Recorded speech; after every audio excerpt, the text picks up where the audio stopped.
आज का हमारा टॉपिक होने वाला है स्टमक, जिसको हिंदी में अमाशय भी बोलते हैं। तो आप अपनी नोटबुक कॉपी किताब निकाल लो और सबसे पहले नोट बनाना शुरू कर लो अमाशय का, क्योंकि आज का जो टॉपिक मैं पढ़ाने वाला हूँ या 9th 10th 11th और 12th सभी में काम आने वाला है। स्टमक यानी अमाशय हमारे डाइजेस्टिव सिस्टम का सबसे चौड़ा और सबसे अधिक फैलने वाला भाग है।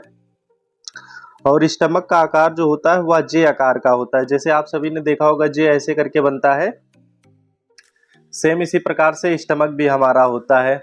और सबसे चौड़ा पार्ट स्टमक इसलिए होता है, जैसे आपने गुब्बारा देखा होगा वह कैसे होता है, हेलो शेप का होता है, यानी कि उसके अंदर हवा भरते रहिए गुब्बारा फूलता रहेगा।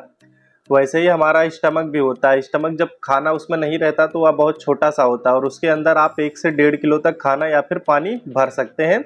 वह इतना ज़्यादा फैल जाता है और इसीलिए यह मोस्ट डायलेटेबल भी है, क्योंकि यह बहुत ज़्यादा फैल जाता है गुब्बारे की तरीके हमारा स्टमक जो होता है।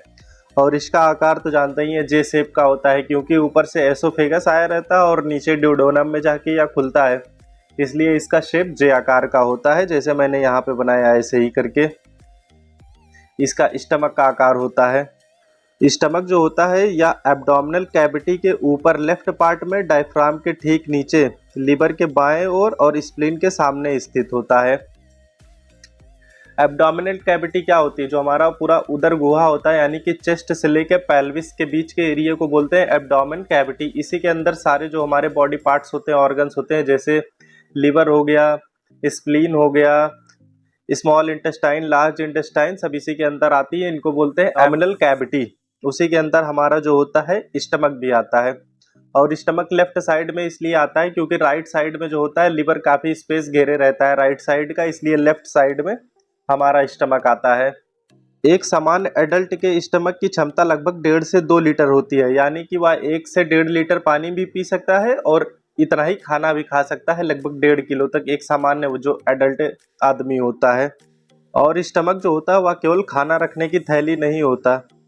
स्टमक जो होता है भोजन को कुछ समय तक अपने अंदर स्टोर रखता है और उसके बाद भोजन को क्या होता है, मथता है, चर्निंग करता है, और यहीं से प्रोटीन का डाइजेशन भी शुरू होता है। प्रोटीन जो होता है पूरा पेट में नहीं डाइजेस्ट होता, ना ही कार्बोहाइड्रेट पूरी तरीके से डाइजेस्ट होता है।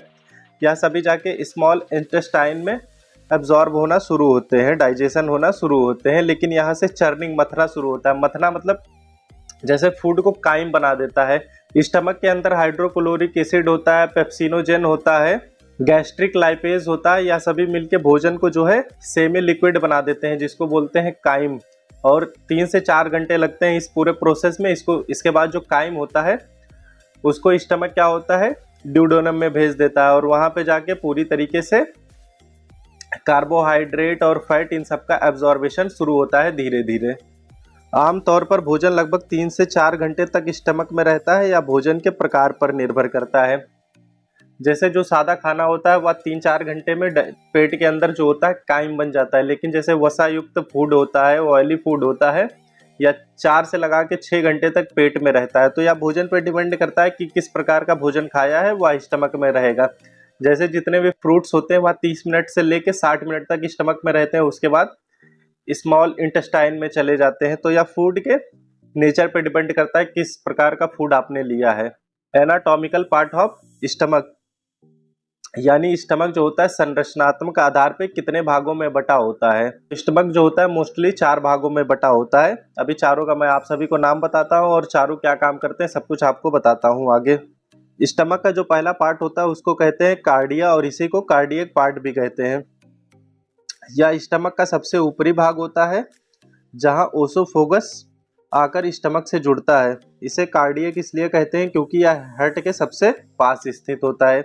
और यहाँ पे जो लिखा हुआ है एसोफेगस और ईसोफेगस एक ही चीज होता है।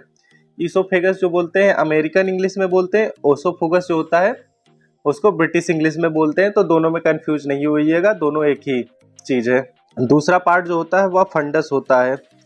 कार्डियक के ऊपर का गुंबद भाग फंडस कहलाता है और यहाँ पे अक्सर हवा इकट्ठी रहती है। अभी मैं आप सभी को डायग्राम भी दिखाता हूँ, फंडस, कार्डियक और जितने भी स्टमक के पार्ट होते हैं सभी चीज़ों का आपको डायग्राम भी दिखाता हूँ। स्टमक का जो थर्ड पार्ट होता है और सबसे बड़ा पार्ट होता है उसको बोलते हैं बॉडी।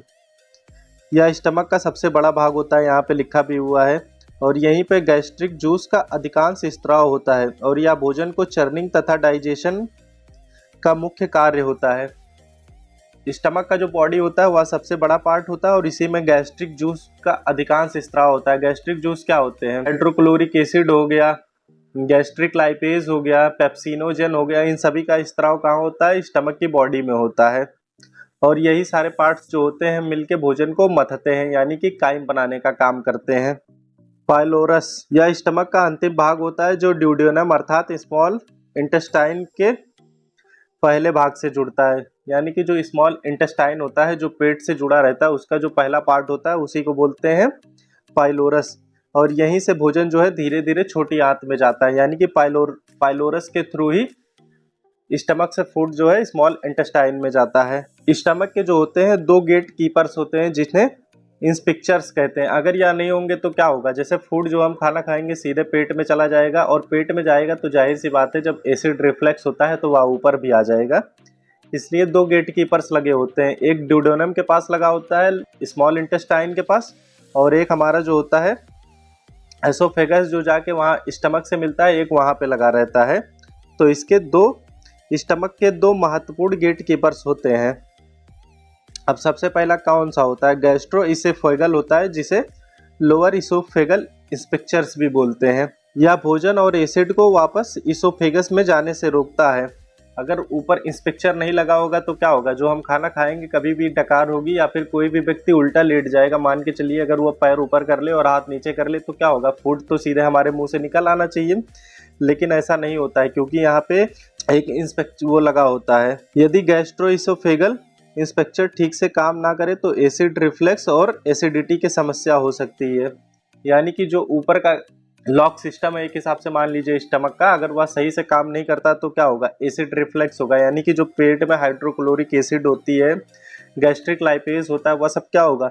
ऊपर आ जाएगा। इसी को बोलते हैं एसिडिटी या फिर एसिड रिफ्लेक्स बोलते हैं, GRD जिसको बोला जाता है। और नीचे का जो इंस्पेक्चर या फिर गेट कीपर होता है उसको बोलते हैं पाइलोरिक इंस्पेक्चर। यह क्या काम करता है? यह काइम को नियंत्रित मात्रा में स्मॉल इंटेस्टाइन में भेजता है ताकि डाइजेशन सही गति से हो सके। और नीचे भी एक गेट कीपर लगा होता है। ऐसा नहीं हो कि जो हमारा स्टमक में फूड गया वह सीधे जो है स्मॉल इंटेस्टाइन या फिर लार्ज इंटेस्टाइन में चला जाए।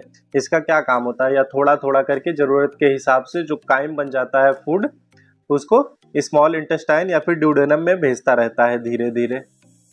ये फर्स्ट पार्ट होता है जहां माउथ के बाद खाना आता है, इसे इसोफेगस बोलते हैं। और यह फर्स्ट पार्ट होता है कार्डिया जो 4 पार्ट्स में डिवाइड है। स्टमक यही सबसे पहला पार्ट होता है कार्डिया।